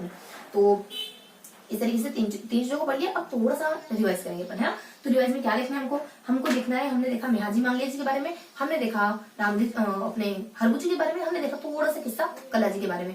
तो हमने मेहाजी मंगलेजी को कैसे पढ़ा, मेहाजी मंगलेजी के बारे में देखा कि वो शख्स जो ननिहाल में पले बड़े, वो शख्स जो 2 राजा से बिलोंग करते, वो शख्स जो शकुन शास्त्री माने जाते हैं। ये 3 पॉइंट क्लियर करते हैं हमने। उसके बाद इस तरफ आ गए अपन हरभुजी के बारे में, वो शख्स जो 2 राजा से बिलोंग करते, वो शख्स जो अन्य किसी लोक देवता से बिलोंग करते। कलाजी यानी वो शख्स जो अकबर के चित्तौड़ हमले के दौरान 4 हाथ वाले लोक देवता के रूप में प्रसिद्ध हो गए। तो अब देख लेते हैं अपन इनकी थोड़ी सी डिटेल देख लेते हैं। हमने थोड़ा सा ओवरव्यू ले लिया, अब डिटेल देख लेते हैं। तो अपने इनके बारे में देखें, अपने मेहाजी मंगलेजी के बारे में, तो ये ननिहाल में पले बड़े थे। ऐसा माना जाता है कि ये तो पवार वंशी क्षत्रिय थे इनके परिवार वाले तो, लेकिन ये अपने मांगलिया गोत्र में अपने ननिहाल में पले बड़े, इस वजह से मंगलेजी के नाम से प्रसिद्ध हो गए। तो ये था इनका किस्सा। और सेकंड किस्सा जाता है इनसे जुड़ा हो कि 2 महाराजों से बिलोंग करने वाले थे। 2 महाराजा कौन, तो एक तो बहुत ज्यादा वीर थे, तो जिस समय के राणकदेव से लड़ते हुए वीरगति को प्राप्त हो गए।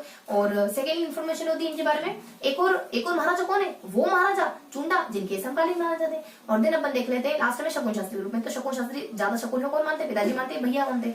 तो अपने पिताजी बापड़े नाम के स्थान इनका पूजा स्थल माना जाता है। भैया मतलब की भादो की, और ये काले थे वाकई में। तो यहाँ अपने हाहाकार, इनको काला मत कहते हैं, मांगलिया मेहाजी और मांगलिया मेहाजी मांगलिया। तो मेहाजी मांगलिया मतलब मैं हाहाकार करने लग जाऊं अगर मेरे को काला कह दिया तो, ठीक है। यानी मैं नहीं माखन खाए, मैया मोरी मैं नहीं माखन खाए, तो मैया मोरी मैं मतलब की चलो बहुत ज्यादा लेने नहीं देते अपन, थोड़ा सा मतलब मैं की तरीके से बताना चाहती पर बहुत ज्यादा अपन नहीं उलझ जाएंगे अपन, चीजों को थोड़ा सा क्लियर कट देखते हुए चलते हैं। तो मतलब कि मैं कहने वाली थी कि ये अपने फ्रेंड्स को कहने कि भैया मोरे मेरे को काला न कहना। तो इस तरीके से अपने थोड़ा सा ना चीजों को कहीं से कैसे कोरिलेट करना है आपको। हाँ, तो अपन आते हैं मेहाजी मंगलेजी के बारे में। तो मेहाजी मंगलेजी के बारे में अपन देख रहे थे। सेकेंड पॉइंट अपन क्लियर कर रहे थे। फर्स्ट पॉइंट तो अपन देख लिया था कि ये अपने मांगलिया गोत्र की क्यों कहलाए। उसके बाद सेकंड पॉइंट अपन क्लियर करने वाले थे कि 2 राजवंशों से इनका संबंध होता है। एक तो ये जैसलमेर के राणकदेव से युद्ध करते हुए वीरगति को प्राप्त हो जाते हैं। देन एक और होते हैं रावचूड़ा। तो रावचूड़ा के पैरेलल माने जाते हैं, रावचूड़ा के समकालीन माने जाते हैं। उसके बाद नेक्स्ट बताते हैं अपन इनके शकुन शास्त्री होने के बारे में। तो शकुन शास्त्री थे और बापनी गांव इनका प्रमुख पूजा स्थल माना जाता है। और देन भादो की कृष्ण अष्टमी को इनका मेला लगता है। तो ये इन्फॉर्मेशन थी अपने मेहाजी मंगलेजी के बारे में। अब हमने देखा था हरभुजी के बारे में। हरभुजी के बारे में क्या देखा, ये वही लोग देता है जिनका अन्य 2 लोग देता से संबंध, ये वही लोग देता है जिनका अन्य किसी लोग देता से संबंध। 2 लोग देता कौन, 2 महाराजा कौन, एक महाराजा इनके पिताजी, एक महाराजा राव जोधा है जिनके आशीर्वाद से ये इनके आशीर्वाद से जो मंडोर जीत लेते हैं। तो इनके पिताजी कौन होते हैं, तो इनके पिताजी हमें पता है कि भूंडेल के व्यक्ति होते हैं, भूंडेल के एक शख्स होते हैं। अपने भूंडेल के शख्स इनके पिताजी सलखा होते हैं और भूंडेल के महाराजा सलखा के घर इनका जन्म होता है। और हाँ, एक थोड़ी सी बात और होती है, जैसे अपने जोधा के बारे में अपने जब एक और महाराजा अपन देखेंगे राव जोधा, तो यहाँ ये जानकारी कि इनको मंडोर मिला था, राव जोधा को मंडोर इनके आशीर्वाद से मिला था। तो पिताजी के बारे में एक जानकारी ये थी कि जब पिताजी एक्सपायर हो गए ना, तो भूंडेल छोड़कर हरभजमाल आ गए थे, भूंडेल छोड़कर हरभजमाल आ गए। एक बात इधर आई एक महाराजा के बारे में, और एक और बात यहाँ पे आती है दूसरे महाराजा के बारे में। तो इस तरीके से हमने दोनों ही महाराजों को क्लियर करा कि इन एक महाराजा इनके पिताजी हैं जिनके मरने के बाद ये हरभज महाराज थे, बुंदेल चौका हरभज महाराज थे। एक महाराजा राव जोधा है जिनको की मंडोर इन्हीं के आशीर्वाद से मिला था। बदले में इन्होंने क्या क्या दे दिया, तो बदले में इन्होंने बैंक गांव दे दिया जो इनका पूजा स्थल बन गया। और वहां पे जो भी श्रद्धालु आते हैं जिससे उनकी मनोती पूरी हो जाती है, इनकी गाड़ी की पूजा करी जाती है। ये हमने देखा है 2 महाराजों में। देन लास्ट में हमने क्लियर करा संत के बारे में। ऐसे कौन से संत क्या ऐसे कौन से अपने लोक देवता माने जाते हैं जिनका के संबंध अन्य लोक देवता से, तो ये हमारे वही ये अपने कौन है, हरभुजी है। और हरभुजी का संबंध किस अन्य लोक देवता से, तो रामदेव जी से इनका संबंध है। रामदेव जी के कहे अनुसार ये अपना अस्त्र शस्त्र त्याग देते हैं और उन्हीं के गुरु बालिका जिससे शिक्षा लेने के लिए मोटिवेट हो जाते हैं और शिक्षा लेने लग जाते हैं। और इस तरीके से हमने पूरा हरभुजी के बारे में देखा। देन हमने देखा कलाजी के बारे में इतना सा देखा कि चित्तौड़ पर हमला जब अकबर ने करा तब ये इस तरीके से लड़ते हैं कि सेना को लगता है कि अरे ये तो कुछ 4 हाथ वाले लोग देता है, और इनका सर धड़ से कलम कर दिया जाता है, तब इनका सर रुंडेला नाम के स्थान पर जाकर गिरता है। तो इस तरीके से हमने इन तीनों लोक देवता के बारे में देखा। हमने मांगले जी मेहा जी के बारे में देखा, हमने हरभुजी के बारे में देखा, हमने कल्ला जी के बारे में देखा। तो हमने आज कौन कौन से लोक देवता पढ़े, थोड़ा सा अपन देख लेते हैं आज कौन कौन से लोक देवता हमने क्लियर कर लिए।